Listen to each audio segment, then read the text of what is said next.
ہر نماز کے بعد 11 مرتبہ پڑھنا ہے، اور صبح و شام 100 مرتبہ یہ دعا جو ہے یہ پڑھنی ہے۔ اول آخر درود پاک پڑھنا ہوتا ہے۔ یہ دعا سن لیجئے، اللہم اکفنی بحلالک عن حرامک واغننی بفضلک عمن سواک، جی یہ دعا ہے۔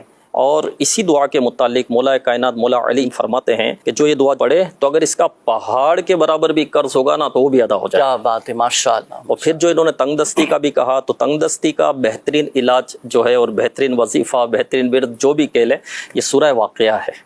رات کو سورہ واقعہ کی تلاوت کرے۔ یہ سرکار مدینہ صلی اللہ علیہ وسلم نے فرمایا جو شخص رات میں سورہ واقعہ پڑھے کبھی فقر و فاقہ میں مبتلا نہیں ہوگا۔ سورہ واقعہ کی بڑی برکت ہے۔ ہم تلاوت نہیں کرتے، ہم پڑھتے نہیں ہیں، علم دین نہیں سیکھتے، قرآن نہیں سیکھتے۔ یہ پرابلم ایک ہمارا یہ بھی تو ہے نا، ہم سیکھتے نہیں ہیں، تجوید کے ساتھ نہیں سیکھتے، دین پر نہیں چلتے، اسلام پر نہیں چلتے، تو پھر آزمائشیں بھی آتی ہے۔ اچھا بالفعل اگر جیسے سورۃ الواقعہ نہیں پڑھ سکتے